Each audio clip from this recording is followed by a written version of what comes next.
ये मैंने दो मार्कर लिए हैं, दोनों कट निब हैं, एक 604 और 605। हम पहले 604 से प्रैक्टिस करेंगे और बाद में 605 से।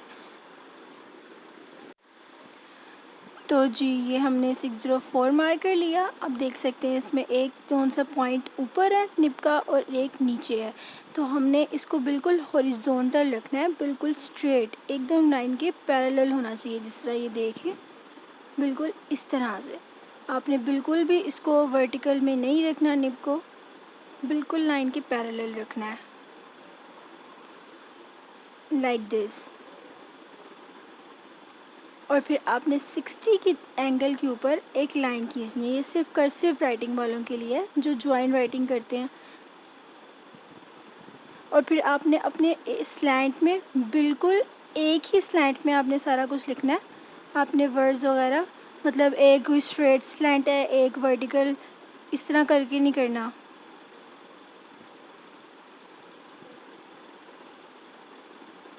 लाइक दिस 60 डिग्री का होना चाहिए। ये बिल्कुल ठीक स्लैंट है। और दोनों जब भी प्रैक्टिस के दरमियान आपने दोनों की बराबर रखनी है, दोनों में गैप नहीं होना चाहिए। ये प्रैक्टिस के साथ शुरू शुरू में होगी प्रॉब्लम, लेकिन बाद में इस तरह हो जाएगा आराम से, like this. You can see how I am doing this. दोनों बिल्कुल पैरेलल होनी चाहिए। ये बिल्कुल भी कोई मैटर नहीं करता कि आप 60 डिग्री के ऊपर लिखो। अगर आप स्ट्रेट स्लैंट पे लिख सकते हो तो आपने उसी पे अपनी राइटिंग अच्छी करनी है, कैलीग्राफी हो जाएगी। आपने स्टूडेंट कैलीग्राफी करनी है। अगर आपके पास 4 लाइंस वाली कॉपी नहीं है तो किसी भी रजिस्टर के ऊपर, इस तरह मैंने किया, इस तरह 4 लाइंस काउंट करके तो आप प्रैक्टिस कर लें।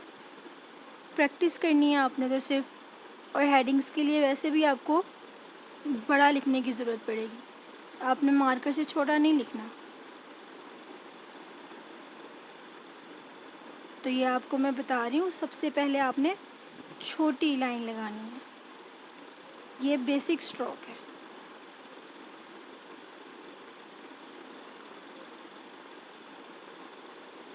बिल्कुल इसी तरह करना है। फिर आपने बड़ी लाइन लगानी है लास्ट 3 लाइंस में। फिर लास्ट 3 लाइंस की प्रैक्टिस करने के बाद आपने फर्स्ट 3 लाइंस की प्रैक्टिस करनी है, लाइक दिस। और सारी लाइंस के दरमियान डिस्टेंस सेम होना चाहिए, बिल्कुल इस तरह। मैं क्योंकि स्ट्रेट स्लैंट की आदी हूँ, इसलिए मेरा एंगल स्ट्रेट ही रहता है ज़्यादा। मैं इतना ज़्यादा कौन सा 60 डिग्री पे नहीं लिख सकती हूँ। तो आप लोगों ने भी इजीली, जिसमें आप नीट लिख सकते हो, आपने वही स्लैंड यूज़ करना है, बिल्कुल इसी तरह। अब यहाँ पर भी ऊपर ऊपर जाते हुए थे, नीचे मोटा, फिर ऊपर थे। ये रूल है, ऊपर थिन, नीचे मोटा, फिर ऊपर थिन। ये आपने प्रैक्टिस करना है। जिन जिन पे मैंने टिक लगाए हैं इनको आपने लाजमन प्रैक्टिस करना है। जो गुलाई है उसी से आपको मार्कर घुमाना आएगा।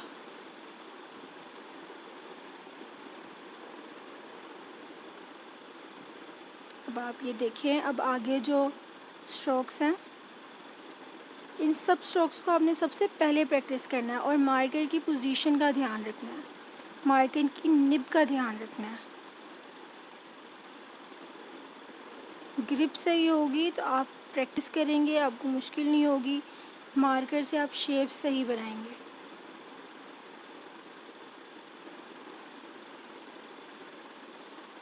अब हम ऊपर थिन और नीचे हम इसको थिक कर देंगे। ऊपर थिन, नीचे थिक। मार्कर खुद घूम जाएगा अगर आप उसकी निब सीधी रखोगे। नीचे थिक। और आपने लाइंस में पूरा लिखना है, ये नहीं कि ऊपर से कौन सा लाइन में पूरा नहीं आ रहा, नीचे से पूरा आ रहा है। बाहर नहीं निकालना आपने लाइन से,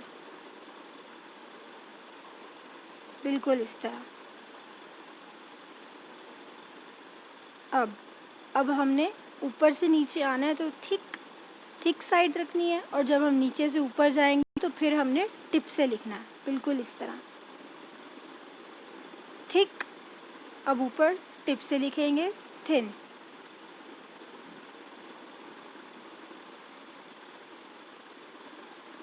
बिल्कुल इस तरह थिक थिन। ये रूल याद कर ले, आपके लिए आसान हो जाएगा मार्कर को घुमाना, बिल्कुल आसान। तो आपने इन स्ट्रोक्स को रोज़ाना डेली बेसिस पे प्रैक्टिस करना है। एटलीस्ट 5 to 10 मिनट्स आपने करना है। आप कभी भी बैठ कर सकते हो, कोई भी, अगर आप टीवी देख रहे हो, कोई भी काम कर रहे हो तो आप लोग कर सकते हो। आजकल तो वैसे भी इतना फ्री है सब। तो ये स्ट्रोक जो है ये प्रैक्टिस के साथ आता है। ये जब आप ये सारे स्ट्रोक प्रैक्टिस कर लोगे तो ये आपको खुद ब खुद आ जाएगा, क्योंकि आपको सेंस आएगी। ये आप प्रैक्टिस के साथ ही कर सकते हो। तो अब मैं आपको थोड़े से रूल्स और टिप्स बताऊंगी जिनको आपने ज़रूर फॉलो करना है। तो सबसे पहले अपने मार्कर की निब सेट कर लें। ये आ गया रूल्स।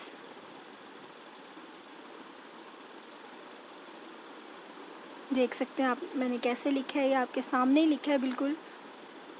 और आप इस तरह बुलेट्स भी यूज़ कर सकते हैं। ये एक एग्ज़ाम के लिए भी एक टिप भी है कि आप जो गोल गोल सर्कल करके बच्चे अंदर कलर कर देते हैं, वो करने की बजाय ये करेंगे तो ज़्यादा अच्छा लगेगा। तो ये है सबसे पहले। अब स्ट्रोक जो है हमारा, उसमें हमने थिन करना है, ये याद रखना है। उसमें हमने टिप से लिखना है। जब हम मार्कर को ऊपर लेकर जाते हैं तो हमने टिप से लिखना है, उसकी बिल्कुल कॉर्नर से।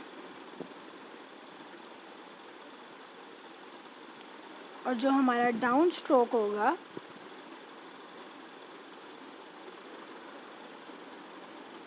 उसके अंदर हम लिखेंगे थिक। ऊपर से जब हम नीचे लेकर आएंगे मार्कर, अगर आपकी निब सीधी होगी तो वो खुद ही रोटेट हो जाएगा।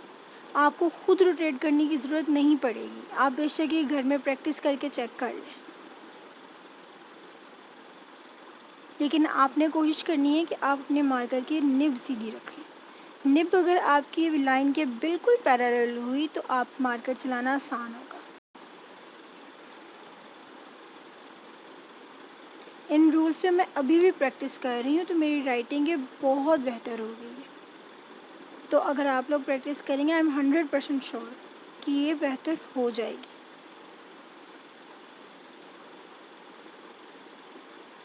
आप देख सकते हैं कि किस तरह से इन दो रूल्स की वजह से ही ये स्ट्रोक बन गया।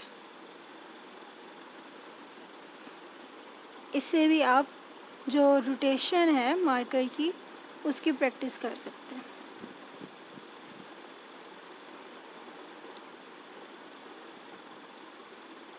ये अब मैं आपको थोड़ी सी टिप्स दूंगी। Tip number 1, practice upper and lower case letters. आपने बड़ी और छोटी ABC जो है उसकी पहले प्रैक्टिस करनी है अच्छी तरह से, अगर आपकी राइटिंग नीट नहीं है। जिनकी राइटिंग नीट है वो ये डायरेक्ट स्ट्रोक की प्रैक्टिस शुरू कर दें, लेकिन जिनकी नीट नहीं है वो पहले अल्फ़ाबेट्स की सही शेप की प्रैक्टिस करें। और ये 4 लाइन्स वाली कॉपी में ही हो सकता है, और इसमें कोई शर्मिंदगी की बात नहीं है। आपने ये करना है और सिर्फ जेल पेन या इंक पेन से करना है, बॉल पेन यूज़ नहीं करना। बॉल पेन से राइटिंग ख़राब होती है। और फिर बाज़ बच्चों की आदत होती है इंक पेन की भी निब को घुमा कर लिखते हैं ताकि बारीक लिखा जाए। वो भी नहीं करना, उससे भी आपकी राइटिंग बुरी तरह इफ़ेक्ट होती है। उसकी निब को बिल्कुल सीधा रखें और स्लोली स्लोली प्रैक्टिस करें। So do not use ball pen pens for writing, क्योंकि इससे आपकी राइटिंग बहुत ज़्यादा वर्स होगी, ख़राब होगी।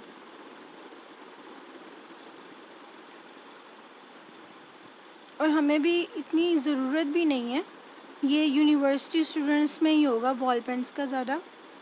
कॉलेज स्टूडेंट्स या स्कूल लाइफ जो होती है उसमें हमें बॉल पेन से लिखना ही नहीं चाहिए। हमारी प्रैक्टिस ही इंक पेन से होनी चाहिए। और मैं प्रेफर करूँगी कि आपने जिस पेन को आप कंफर्टेबली यूज़ कर सकते हो और आपने एग्ज़ाम्स में भी उसी पेन से लिखना है, उसी पेन को आप प्रैक्टिस करो, उसका फ़्लो बनाओ ताकि वो स्मूथली लिखे। उसी से ये भी प्रैक्टिस करो अगर आप इंक पेन से कर रहे हो। तो फिर third tip is for neatness in your writing, don't tangle sentences कि ऊपर वाली लाइन का वर्ड नीचे वाली लाइन के अंदर है, इस तरह नहीं करना। टेंगल नहीं करने वर्ड्स आपस में, मैचअप नहीं करना ऊपर से नीचे। फिर ऊपर वाले वर्ड की भी समझ नहीं आती, नीचे भी नहीं समझ आती, और सबसे बढ़कर इम्प्रेशन बहुत बुरा पड़ता है, एग्जामिनर पे भी पड़ता है। Tip number 4,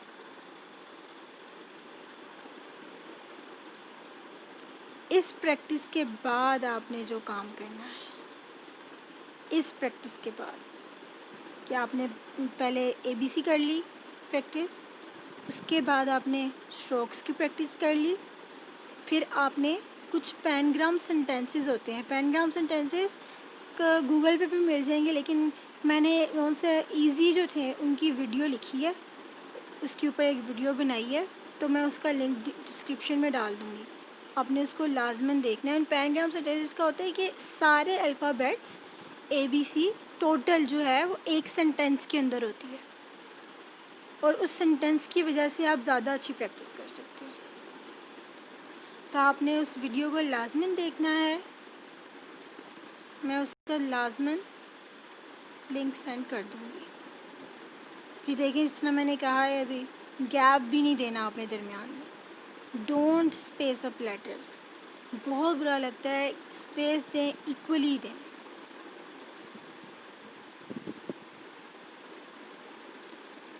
and the last one is practice practice practice and practice.